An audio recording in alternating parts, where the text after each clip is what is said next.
बोलिए श्री प्राणनाथ प्यारे की जय। श्री सतगुरु महाराज की जय। सतगुरु श्री रामचंद्र जी महाराज की जय। परमहंस श्री गोपाल मुनि जी महाराज की जय। तीनों पुरी धाम की जय। सर्व सुंदर साथ की जय।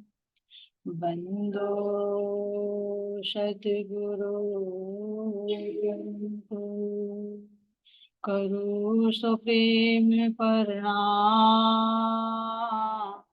अशुभ हरण मंगल करण धन श्री देव चंद्र जी नाम। श्री प्राणीनाथ निज मूलपति राज शुभ नाम।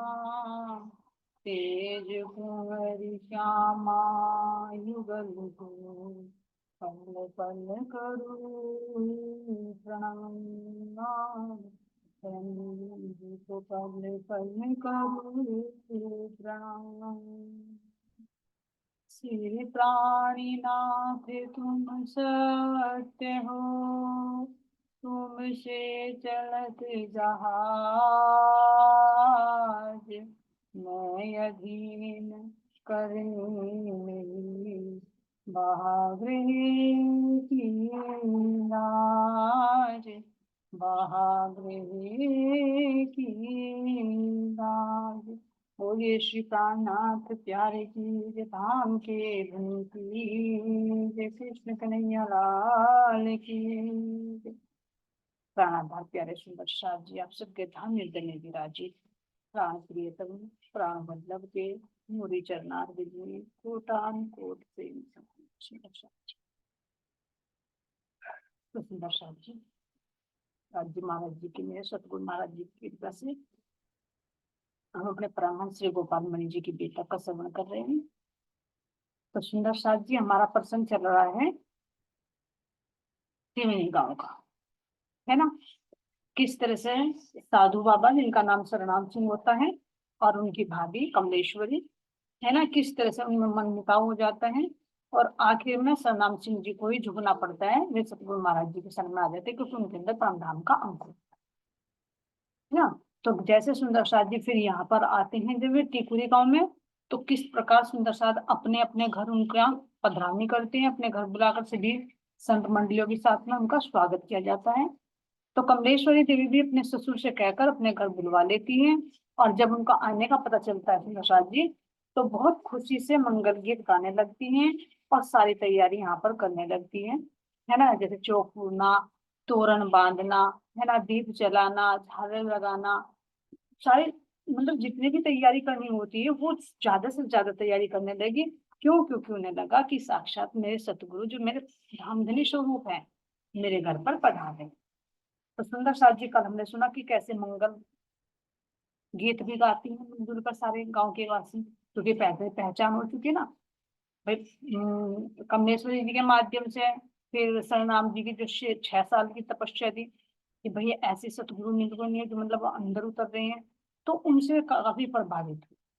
तो इसलिए पूरे गांव वाले ही सुंदर साथ जी महाराज श्री के स्वागत में तैयार हो जाते हैं। अब यहाँ सुंदर साथ जी आता है वर्णन की कैसे कैसे हो रहे हैं। तो इस प्रकार बार बार गाते हुए, है ना, गा रहे ना कि आज हमारे घर मोहन आए। तो इस प्रकार बार बार गाते हुए परमहंस जी के आगमन की राह देख रही थी।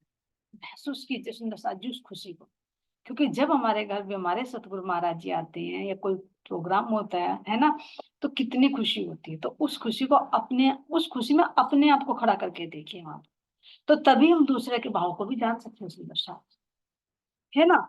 इतने में लोगों के भीड़ के बीच सुख पालना के दर्शन होने से सभी परम आनंदित हो, क्योंकि दिखाई देगा कि दूर से मेरे परमहंस महाराज जी सुखपाल में बैठे हुए आ रही हैं और साथ साथ में संत मंडली। जब सुखपाल को द्वार के समीप उतारा गया तब किस प्रकार भजन गाने की परंपरा है उसी अनुसार विधिवत पूजन अर्चन आरती नैवेद्य आदि संपन्न किया गया।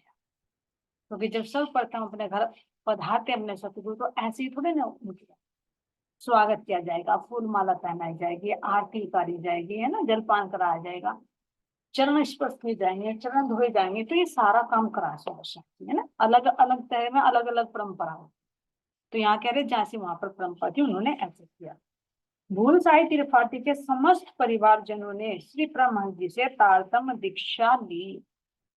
वे जब घर पर आ गए तो अब तो कोई पीछे हटने वाला नहीं है। जब उनके वास्तविक स्वरूप को देखते सुंदर साधु, है ना, तो भूल साई त्रिपाठी जो भूले हुए थे अब जागृत हो गए। अब पूरे परिवार से जागृत हो गए सुंदर साधु। तो इसलिए कह रहे भूल साई त्रिपाठी तथा उनके पुत्र पौत्र आदि ने आदि सभी परम सेवा भावी। सबके अंदर धार्मिकता, क्योंकि वे पहले माता पिता के अंदर धार्मिक संस्कार थे, तो उन्हीं के कारण तो सतनाम सिंह जी भी धार्मिक प्रवृत्ति के थे। तो फिर जब बड़े ही लेंगे तो बच्चे कहाँ चले जाएंगे बच्चे, और जब बड़े नहीं जुड़ेंगे तो बच्चे कहाँ से।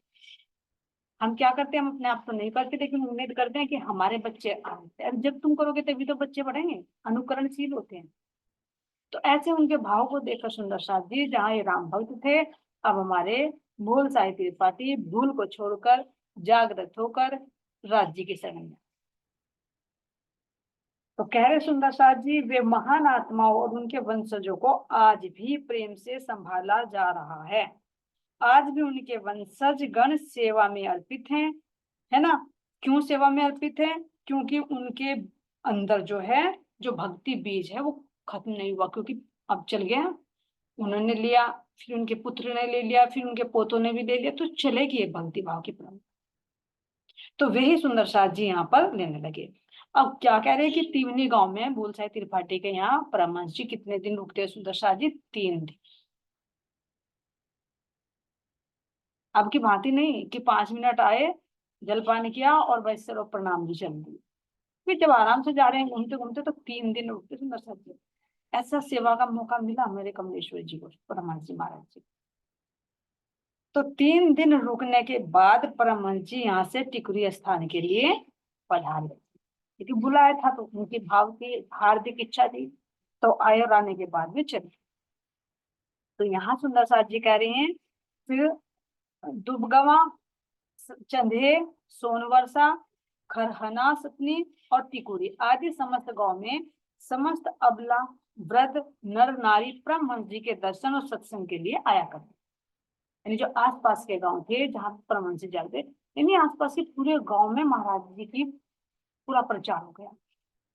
काफी सुंदर साधु ने तारतम्य दीक्षा ले ली, है ना, उनके प्रभाव से, क्योंकि यहाँ पर जुट का जुट है ना, मंडलियां है ना परमधाम की हमारी। तो यहाँ पर सुंदर साथ जी कह रहे कि जिसकी जैसी पात्रता उसी के अनुसार आत्मा जागृत होती है। जिसकी जैसी पात्रता, परमहंस तो पूर्णात पूर्ण है, वे तो देने के लिए तैयार हैं, लेकिन लेने वाले की पात्रता पर निर्भर करता है ना। तो इसलिए कह रहे कि जिसकी जैसी पात्रता थी उसके अनुसार ही उनकी जागृति होती थी, और जिसकी आत्मा जागृत होती थी वे गर्भ गृहस्थी में जल कमलवत रहने लगते थे। कुछ तो ब्रह्मण जी के साथ में निकल जाते थे जब तो संत मंडली बन गई, और कुछ अपनी गृहस्थी में रह जाते थे। अब देखो सुंदर साथ जी, एक महिला की बात देखे तो जैसे कमलेश्वरी है ना, उनकी तो शादी हो गई, विवाह हो गया, ससुराल में घर का काम संभालना, लेकिन एक पुरुष होते हुए सरनाम सिंह जी कैसी तपस्या करने लगे, है ना। तो ये मतलब गृहस्थी के बंधनों से मुक्त होते हैं। लेकिन सुंदर साथ जी भले ही महिलाओं, लेकिन घर में रहते रहते भी उन्होंने सतगुरु को प्राप्त कर लिया। देखा कैसे संघर्ष किया, फिर भी वे डटी रही अपनी ईमान पर। जब डटी रहेगी तो सतगुरु महाराज जी ऐसा नहीं है कि गृहस्थी में रहकर मैं हाथ नहीं था, लेकिन एक विशेष आत्माओं को चुना जाता है जो धामधनी, और आत्माओं की जिम्मेदारी भी उनके हाथ में। तो यहाँ सुंदर साथ जी कह रही हैं कि जो कोई भी दर्शन सत्संग के लिए आता है उसमें परमहंस जी की महिमा सुनते ही उनमें दर्शन की तीव्र उत्कंठा उठ जाती। जैसे सुनते कि भाई हमारे सतगुरु ऐसे आए थे, तो अंदर ये इच्छा होती कि मैं देखूं उनको, भाई हम भी मिले, है ना। और जब तक परमहंस जी का दर्शन ना हुए तब तक किसी को चैन नहीं पड़ता। भैया आखिर कैसे है इनके सतगुरु, अरे देखे तो सही, इतनी दिन रात प्रशंसा करते रहते। तो अंदर में सुंदर साथ जी एक विचार जरूर उठता है कि एक बार हम उनके दर्शन अवश्य करें। तो ऐसे सुंदर, क्योंकि शब्दों का बहुत प्रभाव पड़ता है। देखिए कह जाते ना, अगर हम नित्य प्रति किसी की प्रशंसा करें तो कितना भी कठोर दिल क्यों ना हो, वो भी पिघल जाएगा सुंदर सा। और किसी की हम दिन प्रतिदिन निंदा करें, रोज निंदा करें, वो कितना भी अच्छा क्यों ना हो, तो हमारे मन में जरूर आ जाएगी, देखते अरे कितना बुरा है, भले हमारे साथ में कोई क्रिया नहीं हुई उसकी। तो ये होता है सुंदर सा जी शब्दों का प्रभाव, जिसे यहाँ पर भी कहा जाता है कि ब्रेन वॉश कर रही है ना। जिसके प्रति खींचना होता है उसकी तो रोज रोज रोज रोज रोज रोज प्रशंसा करेंगे, तो आखिर एक ना एक दिन तो होगा ही। क्योंकि सुंदर सा जी रस्सी भी जब पत्थर पे निशान डाल देती है ना, तो आखिर ये तो माइंड है इंसान का। जब रोज रोज कहेंगे तो उसका मन एक ना एक दिन बदले ही बदलेगा। ये देखो सुंदर सा, एक धागा भी कहीं रोज रोज अगर देखा तुमने, मशीन होती है उसमें सिलाई का वो होता है जिसमें धागा चलता है, रोज रोज पर धागा चलते, धागे की क्या वजूद है, लेकिन उसमें भी गड्ढे पड़ जाते हैं। तो किससे निरंतर करते हैं? इसीलिए मुझे अगर तुम्हें किसी की तरफ को खींचना है तो मैं रोज रोज तुम्हें वही डोज दूंगी, वही दूंगी। तो एक दिन तुम्हें उनके अंदर दिखाई देने लगा, इच्छा होगी कि मैं उनसे मिलूं। और जिसके प्रति मुझे तुम्हारे दिल में नफरत भरनी है, मैं रोज रोज कहूंगी वो ऐसा है, वो ऐसा है, वो ऐसा, हालांकि वो नहीं है, लेकिन फिर भी तुम्हारे दिल में आ जाएगी कि हाँ वो ऐसा है। ये होता है सुंदर साज। जबकि महाराज जी कह रहे हैं कि थोड़ा सा विवेक है तो पहले उसको सुने भी, समझे भी, आंख मीच कर अंधविश्वास ना करे। तो यहाँ सुंदर साज जी ऐसा ही हो रहा है, यहाँ तो आंख मीच कर विश्वास नहीं है, क्योंकि यहाँ तो परमहंस जी आ रहे हैं गांव में, इन्होंने तो देखा है क्या उनकी अद्भुत लीलाएं हैं, है ना। तो यहाँ पर दर्शन के बिना चैन नहीं पड़ता। उनका व्यक्तित्व ही ऐसे आकर्षण था कि देखते ही सब कुछ उनकी तरफ को खिंच जाते थे। तो ऐसा ही सुंदर सा जब एक प्रसंग आता है यहाँ आसाराम पांडे, है ना, आलमगंज के ये रहने वाले थे आसाराम पांडे। तो जब दूर दूर तक खबर फैल रही है परमहंस जी की, तो इनके पास में भी सूचना गई, इन्हें भी पता चला। तो उनके मन में जिज्ञासा पैदा हुई, अरे सभी लोग उनकी प्रशंसा कर रहे हैं, मैं भी उनके दर्शन करके, है ना। तो यहाँ पर सुंदर साथ जी घर से निकलने लगे तो घर वालों ने पूछा, भाई कहाँ जा रहे हो, क्योंकि शुभ काम में तो टोकते ही है ना। तो उन्होंने क्या कहा कि टिकुरी गांव में एक सिद्ध महात्मा जी पधारे हुए हैं, और सुना है बहुत बड़े बड़े चमत्कार करते हैं, और पूरे गांव गांव उनके दीवाने हैं, और सुना है कि घर घर सबके वे जाकर उनको मतलब धन्य धन्य कर रहे हैं। तो मेरी इच्छा हो रही कि मैं भी उनको उनके दर्शन करने के लिए जाऊं। तो घर वाले क्या कहते हैं, अरे नहीं भाई तुम मत जाओ वहां पर आसाराम। क्यों? कि ऐसा ना उन साधु महात्मा के पास तो कोई जादू है, जो भी कोई उनके पास जाता है, उनके दर्शन करता है, और जिसके पर उनकी दृष्टि पड़ जाती है बस वो नजरों से जादू कर देते हैं, और फिर वो उसी का ही गुणगान लगा, देखा ना तुमने गांव में, सारे गांव में उसी की महिमा गाई जा रही। तो तुम वहां मत जाओ, क्योंकि जो वैसी विचारधारा के होते हैं होते सुंदर सा। ये प्रसंग हमारे लाला जी महाराज जी के बीतक में गया उदयपुर में। राणा राज सिंह था ना, तो उन्होंने सुना था महाराज जी के बारे में, तो उन्होंने क्या कहा था दरबारी हमारे, तुम वहां मत जाओ। कि क्यों? कि वहां पर ना वो उनके जो शिष्य होते हैं ना, उनके हाथ में वो बुरकी होती है, और जब कोई उनके चरणों में जाके माथा टेकता है तो उसके सिर पर डाल देते हैं, वो उसी का ही हो जाता है। तो वो जब जाता है तालाब के पास में तो कैसे छिप कर दर्शन करते हैं, जब रास की रामते गाए गाए जाते थे। तो सुंदर साथ जी कुछ तो अंदर में शंका, कुछ बाहर से शंका डाल देते। तो वो राणा राज सिंह तो नहीं झुकता उनके चरणों में, क्योंकि उसके अंदर तो डर है, छिप कर दूर से दर्शन कर लेता है और वापस अपने महल में आ जाता है, क्योंकि डर है। तो यहाँ पर सुंदर साथ जी रासाराम पांडे के अंदर डर नहीं, एक निडरता है। निडरता क्या कह रहे हैं, ये कह रहे कि तुम चिंता मत करो, मेरे ऊपर कोई असर नहीं होगा, मैं उनसे मंत्र लूंगा ही नहीं। तो घर वाले फिर कहते हैं, अरे नहीं भाई तुम ऐसा मत करो, हमने देखा है कितने जितने भी उनके पास गए सब उन्हीं के शिष्य हो गए, देखा नहीं तुमने वो साधु बाबा कैसे समाधि लगा के बैठ गया, पता नहीं वो तो बुद्धि क्या फेरता है ना। सुना नहीं तुमने उसमें तिवनी गांव में जो उसकी लड़के की बहू थी भूलसाई की, है ना, कितने लड़ाई झगड़े हुए घर में, यानी सारी बातें रिपीट कर कर कर करके उनको रोकना चाहा। लेकिन उनके अंदर क्या था, परम उन्होंने कहा कि कितना भी हो, कितना भी करे वे, जबरदस्ती तो मेरे से करने की नहीं, है ना। कितना भी हो, मैं उनके चरणों में प्रणाम तो करूंगा, लेकिन जो वे तारतम देंगे वो मैं नहीं लूंगा। तुम मेरे पे विश्वास रखो। लेकिन घर वालों को ये है कि ये जागा अब उनके शिष्य बन जाए। तो वे पांडे जी कह रहे कि नहीं, बिल्कुल ऐसा हो ही नहीं सकता। मैं बिल्कुल गारंटी लेके कह रहा हूँ कि मैं उनसे दीक्षा लूंगा ही नहीं, उनका शिष्य बनूंगा नहीं, और जबरदस्ती तो मुझे कोई शिष्य बना नहीं सकता। तो इस दावे से जा रहे हैं, है ना। तो आसाराम पांडे जी जब वहां पहुंचते हैं तो ब्रह्महंस जी को देखते हैं, तो देखते ही उनके चरणों में दंडवत साष्टांग प्रणाम कर देते हैं और बैठ जाते हैं। अब उनका जब परिचय कराना होता है तो साधु बाबा ने कहा कि ये पंडित जी आलमगढ़ के मूल निवासी हैं। ब्रह्महंस जी से बता रहे हैं, वो साधु बाबा हुए तो नहीं जानते। तो साधु बाबा तो सबको जानते हैं, तो उन्होंने कहा भाई ये आसाराम पांडे हैं, आलमगढ़ के रहने वाले और बहुत अधिक प्रतिष्ठित हैं, भक्त भी है, ये परिचय करा दिया, है ना। तो तब परमहंस जी ने कहा जो जहां के होते हैं वो खुद ही आ जाते, बस इतना शब्द कहा। जो जहां के होते हैं वो खुद ही आ जाते। इतने शब्दों को सुनकर तो आसाराम सोचने लगा, ओहो, ये मुझे अपना शिष्य बनाने की पैरवी कर रही है। अब चल गई इनकी चाल। जो मेरे घर वाले कह रहे थे कि तुम वहां मत जाओ, तुम भी शिष्य बन जाओगे, तो दिमाग में वही बात आ गई। अच्छा, ये पैरवी होने लगी। जो कहा ना कि जो जहाँ का होता है वही आता है।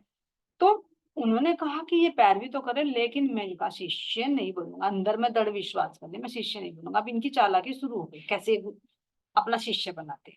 तो ऐसा दृढ़ निर्णय करके सुंदर साथ जी, आसाराम जी अपने घर वापस निकलने लगते हैं, क्योंकि अब यहाँ कार्य शुरू होने लगा कि चेला बनाने का।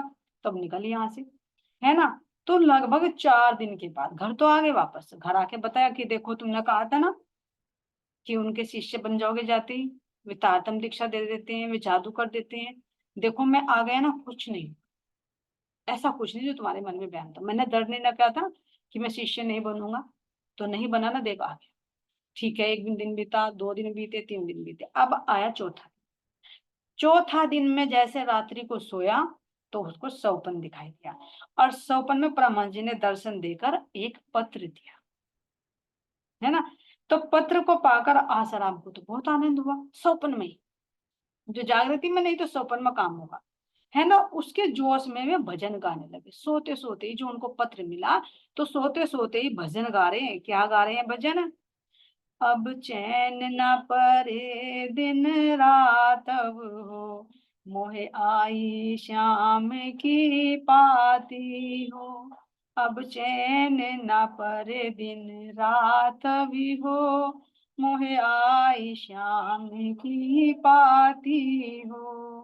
पाती आई सुन जिये अकुलाई, पाती आई सुन जिये अकुलाई, मोरे फाटे विरह से छाती हो, मोहे फाटे विरह से छाती हो। अब चैन न परे दिन रातिव हो, अब चैन न परे दिन रातिव हो, मोहे आई शाम की पाती हो। तो ऐसे सुंदर साथ जी, जब परमहंस महाराज जी ने दिया अपना पत्र, तो सौपन में ही वो डाल दिया जोश, तो सौपन में ही गाना शुरू कर दिया। भाई कह रहे महाराज जी, तो मेरी रूह है नहीं आती जागृति में, तो मैं थोड़ी टेढ़ी उंगली कर लेता हूँ, तो ले सोते सोते देर ऊपर डाल लूंगा अभी। खींचना जरूर है, क्योंकि पहले कहते जो जहाँ की होती वो खुद आ जाती। लेकिन उसके मन की बात भी तो जान रहे हैं ना महाराज जी, कि नहीं लेना चाह रहा, तो कैसे युक्ति लगाऊं मैं। जो होश में नहीं सुनता तो उसको जोश में सुनाना पड़ता। जैसे मस्कत बंधन में आया था ना महावजी बाई का, उन्हें लगा कि मेरी खंडनी कर रही हैं, तो वही जोश ने तमाचा मारा और हो गया सीधे आगे। तो ऐसे ही सुंदर साजे जब ये होश में थे तो अपनी बहादुरी दिखाई कि मैं तो नहीं लूंगा तारतम, लूंगा ही नहीं, मैं शिष्य बनूंगा ही नहीं। लेकिन परमहंस जी कैसे छोड़ देंगे, राजश्यामा जी कैसे छोड़ दे अपनी अंगनाओं को? तुम ही तो भूली हो, मैं तो नहीं भूला। तो इसी बात से उन्होंने सौपन में उपत्र थे। अब सौपन में ही गाने लगे सुंदर साथ जी, और सौपन में भजन गाते गाते जाग गए। और जब प्रातः होते सौपन की बात घर वालों को सब बताई, तो बोले परमहंस जी ने तो मुझे पत्र लिखकर बुलाया है। भाई 4 दिन हो गए मुझे बुलाया है, मेरे श्याम की पाती आई है, और अब विरह को सुन सुनकर तो मेरी छाती फटी जा रही है ना। अब मेरे गए बिना नहीं चलेगा, मैं उनसे तारतम दीक्षा लेकर परमधाम का अधिकारी बनूंगा। घर वाले कह रहे हमने कहा था ना जादू कर देगा। 3 दिन तो बचकर आ गए, लेकिन कहाँ बचे चौथे दिन, हो गए ना। देखो कितना ऐसा ओपन में असर कर दिया, हम तो जाएंगे नहीं दर्शन के लिए। तो किसी के अंदर शंका होती है, किसी को सुंदर शाह जी विश्वास होता है, चमत्कार नहीं, ये परमात्मा अपनी आत्मा को अपनी तरफ को खींचता है, जिसका अंग होता है, ये लाड़ है उनका। लेकिन लोगों को ये चमत्कार है ना। तो अब घर के अनेक लोगों ने अनेक प्रश्न करके खड़े करके पांडे जी को रोकने की कोशिश की, लेकिन पांडे जी ने उनकी एक बात भी नहीं सुनी, सबको अनसुना कर दिया। क्यों? क्योंकि अंदर में एक वो जोश प्रवेश कर गया। और जो पत्र मिला, जिस जोश में वो गा रहे थे, तो वो धनी की पुकार थी। तो भला जब आत्मा को पुकार सुन लेगी, वो बांसुरी की धुन सुन लेगी, फिर रोक कर तो दिखाई कोई। जैसे रास में जब जाकर बांसुरी बजाई वृंदावन में, तो क्या हम गोपियां रुकी थी? कोई मान मर्यादा देखी थी?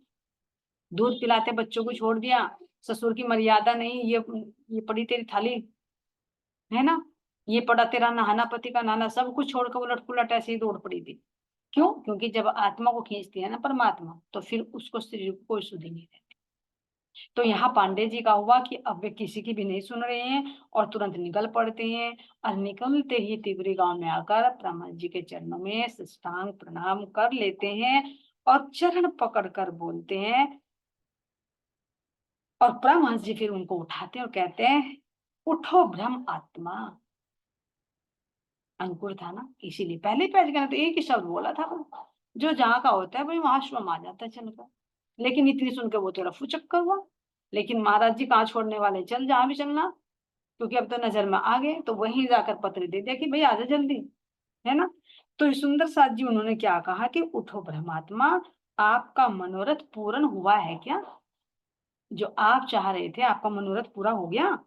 तो परमहंस जी तो अंतर्यामी थे, उन्होंने पांडे जी के मन में चल रही गड़बड़ी बुद्धि को कह सुनाई और कहा, अब आपको जो कहना हो सो कहो। सारी बात बता दी परमहंस जी ने कि तुम्हारी जो मनोरथ थे, तुम्हारे दिल में ये थी कि मैं तो दीक्षा नहीं लूंगा, उनका शिष्य नहीं बनूंगा। तो क्या तुम्हारे मन की बात पूरी हो गई? और सारी बात बताई कि कैसे घर से आए, मना कर रहे थे, फिर रात को भाई कैसा हुआ, क्यों भागे हुए आए, 4 दिन पहले तो तुम चले गए थे। तो इतनी बात सुनकर तो पांडे जी चकाचौंध रह गए, पता लग गया कि ये तो अंतर्यामी है, मेरे सारी मन की बात जान रहे हैं। फिर कहने की तो जरूरत नहीं, जब जी महाराज जी ने स्वयं बता दिया। तो ऐसे सुंदर साथ जी फिर दोनों हाथ जोड़कर अर्जी करी कि हे कृपयानाथ। अब पांडे जी परमात्मा जी से विनती कर रहे हैं, हे कृपयानाथ, मैं पामर जीव हूँ माया का, यानी बहुत तुच्छ जीव हूँ मैं माया का, है ना, माया में फंसा हुआ। तारतम दीक्षा देकर आत्मा की मेरी जागृति कीजिए। अब स्वयं मांगने लगे, जो नहीं आ रहे थे, ले रहे थे, मुझे सुंदर साथ बनाकर परम धाम का अधिकारी बनाइए, है ना।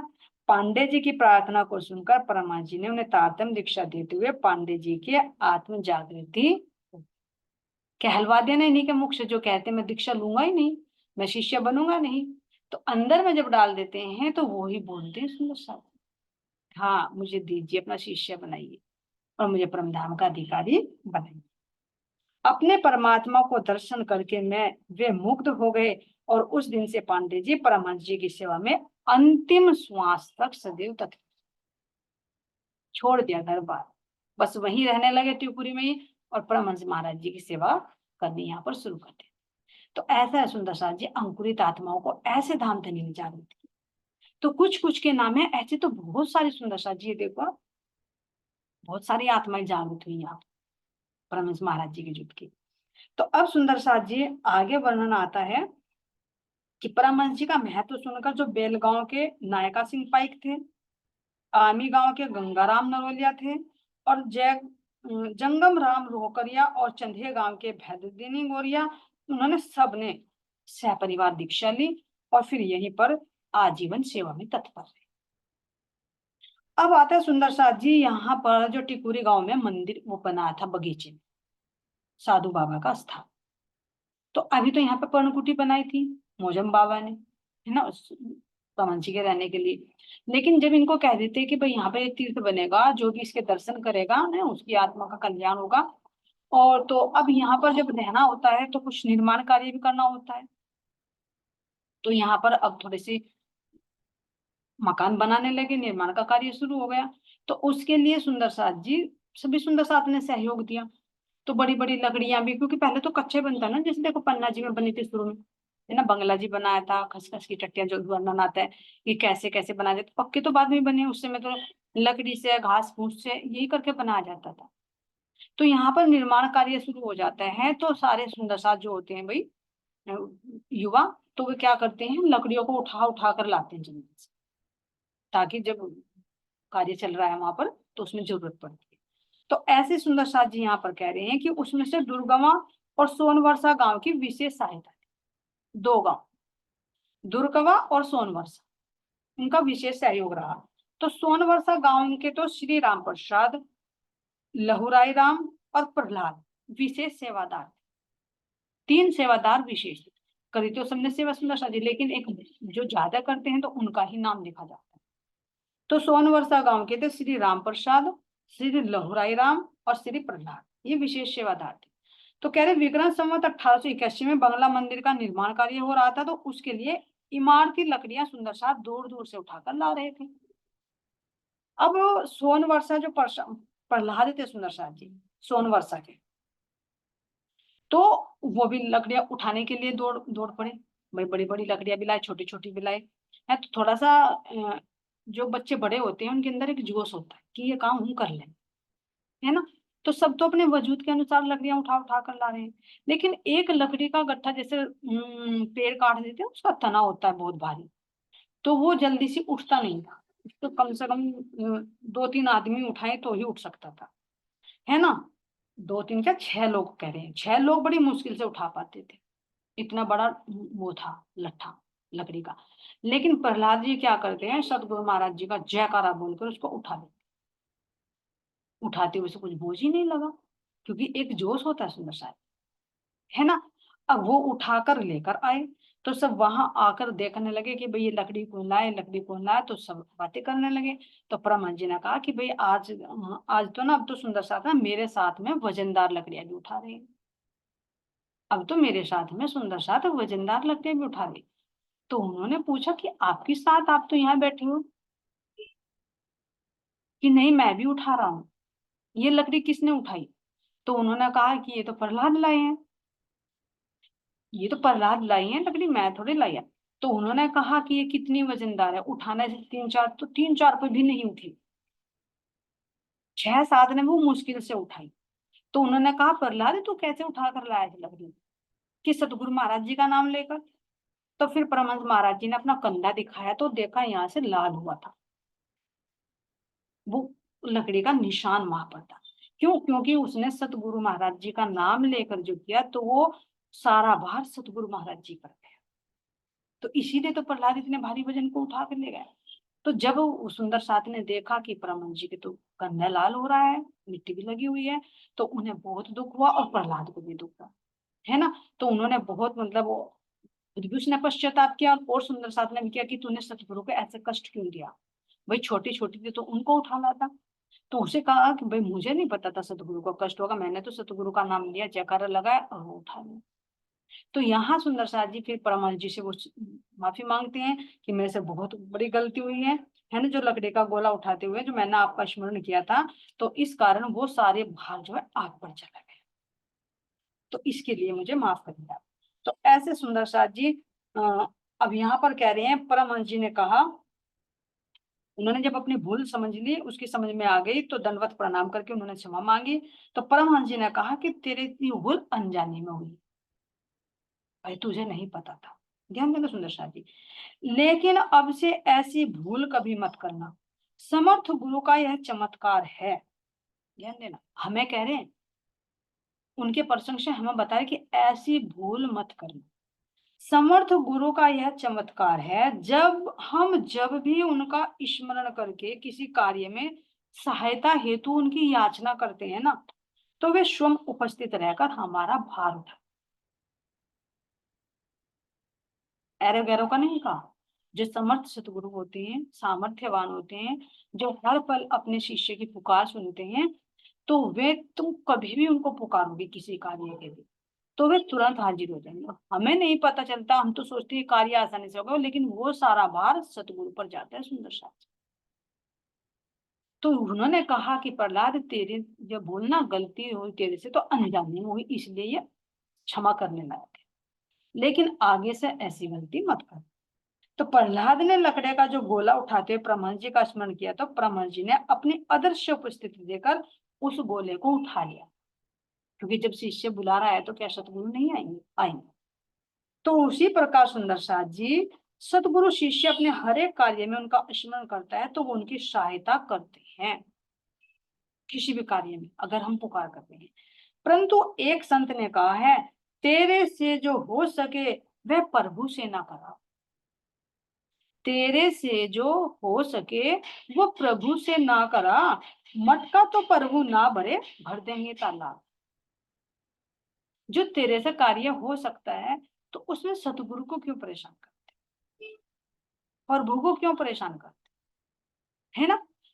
तेरे से कह रहे कि सतगुरु तो इतने समर्थशाली है, वो मटके के लिए तुम बुला रहे, वो तो तालाब भरने वाले हैं, और तुम छोटे छोटे कार्य के लिए। तो सुंदर साथ जी, बड़ा कार्य कौन सा है कि हमारे ऊपर जो कर्मों का भार पड़ा हुआ है, आवागमन में जो पड़े हुए हैं, फंसे हुए हैं, तो इनसे केवल हमारे सतगुरु ही निकाल सकते हैं।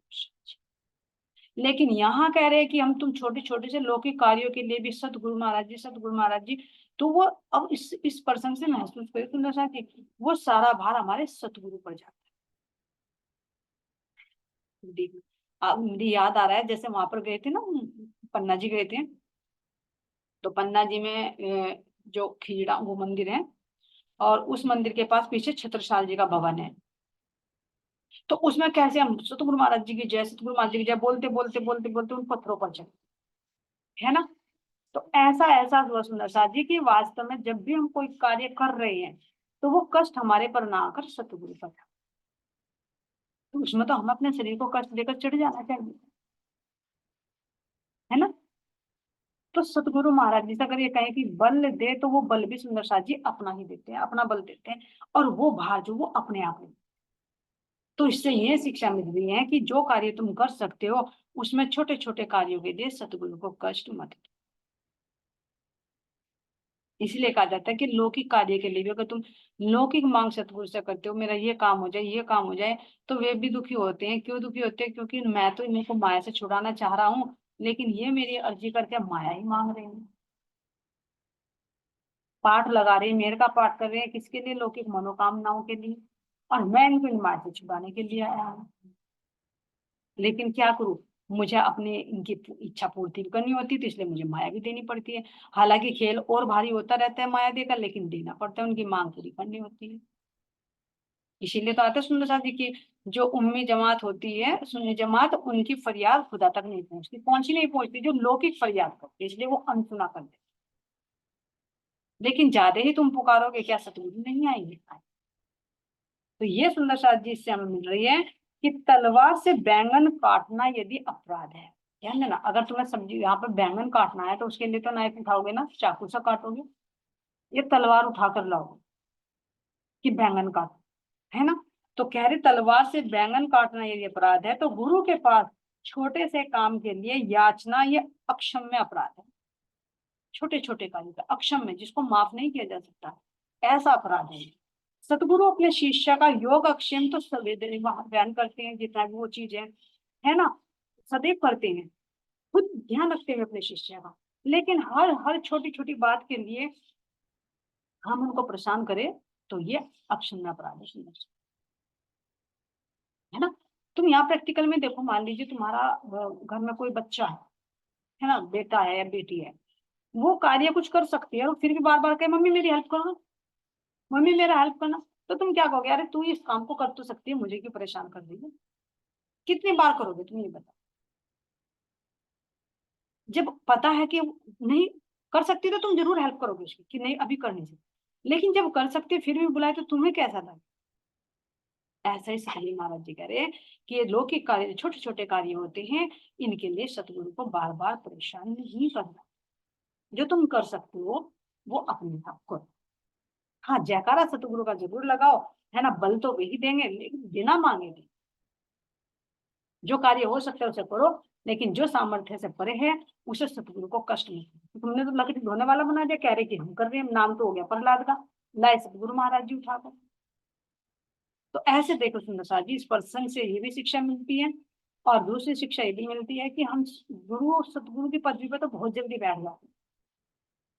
अच्छा लगता है कोई मुझे सतगुरु कहे, है ना, मुझे गुरु कहे, मेरे चरण छुए, मेरे पर दक्षिणा चढ़ाए, लेकिन सुंदर साथ जी महाराज जी कह रहे हैं कि जब तक सामर्थ्यशाली नहीं बनते तो तुम शिष्य को क्या दोगे, नहीं दे सकते, उसका भार वहन नहीं कर सकते। गुरु बनना कोई छोटी मोटी बात नहीं है, शिष्य का सारा भार उठाना पड़ता है। और जब खुद ही कमजोर हो, खुद ही सामर्थ्यशाली ना हो, तो दूसरे का बोझ कैसे उठाए। भाई मान लीजिए अगर मेरे अंदर, मेरी फिजिकल में लूं, मेरी बॉडी में इतनी कैपेसिटी नहीं है कि मैं कुछ अपना ही भार उठा सकूं, और मैं 3 का भार उठाने की जिम्मेदारी कर रही हूँ, ले रही हूँ, तो क्या होगा, दबके मरेंगे ना उनके भार में। तो ऐसे कहा सिंह प्रसाद जी, जो सामर्थ्यशाली सतगुरु होते हैं वो ही अपने शिष्यों का भार वहन कर सकते हैं, और वो ही सतगुरु की पदवी ले सकते हैं। लेकिन कोई अज्ञानतावश, लोभ लालच के कारण, मान मर्यादा के कारण अगर कहता है कि मैं तुम्हारा सतगुरु हूँ, मैं तुम्हें परम धाम लेकर जाऊंगा, तो अपना भी भार उठा ले सुंदर साथ जी, अपने को भी लेकर जाए, दूसरों को तो क्या लेकर। तो जो ऐसा करता है तो शिष्य तो देगा, भाई गुरु का भाव है, तुम्हारे सब कुछ करेगा, दक्षिणा भी देगा, तुम्हारी सेवा भी करेगा, सतगुरु भी बनाकर तुम्हें पूजेगा। लेकिन सुंदर साथ जी महाराज जी कह रहे हैं, अगर तुम उसका उद्धार नहीं करोगे तो नेक्स्ट जन्म जो तुम्हें मिलेगा, आता है चिंतन में, तुम कालिया नाग बनोगे, सांप बनोगे, और तुम्हारे शिष्य वे चींटियां बनेंगी, और तुम्हारी एक एक रक्त को नोच नोच कर खाएंगे। क्यों? क्योंकि तुमने उनका ठगा है, जितना तुमने उनका लिया है वो अपना हिसाब तुम्हारा चुकता है। तो जब समर्थ सतगुरु नहीं होते तो गुरु तो डूबते ही डूबते हैं, चेले भी डूबते हैं सब, क्योंकि उन्हें अपना बदला लेना। तो इसलिए कहा सुंदर साथ जी, ये गुरु की पदवी होती है, हर एक के बस की इसको वहन करना नहीं होता। जब स्वयं सब शक्तिशाली बन जाए ना, सामर्थ्यवान बन जाए, तो तभी, तब भी सुंदर साथ जी सतगुरु, तो फिर तो वो कहेगा सतगुरु मेरे श्याम जी, फिर वो अपने ऊपर नहीं लेगा। पता लग जाए तो उस आत्मा को कि देने वाले धाम देनी मैं नहीं, तो तब कहा उन्होंने कि सतगुरु मेरे श्याम जी। ऐसे सुंदर साथ जी इस पर्सन से, मैं आसाराम पांडे से शिक्षा मिलती है कि छोटे छोटे कार्यों के लिए सतगुरु को ना परेशान करे। और अगर हमारे अंदर ये भावना आ रही कि मैं सतगुरु बनूं, तो समझ लेना कितना भार तुम्हें उठाना पड़ेगा। उठा सकते हो तो बन जाओ उस पोस्ट पे, और नहीं उठा सकते तो फिर अगले जन्म के लिए तुम तैयार। जिम के लिए ऐसे, है ना, अगली मीटिंग में लेंगे आगे का। बोले श्री प्राणनाथ प्यारे की जय, श्री सतगुरु महाराज की जय, ब्रह्म श्री गोपाल मुनि जी महाराज की जय, सर्व सुंदर साथी की जय, त्रिपुरी धाम की जय। प्रणाम। सब सुंदर साथी, चलिए कोटि कोटि प्रेम प्रणाम।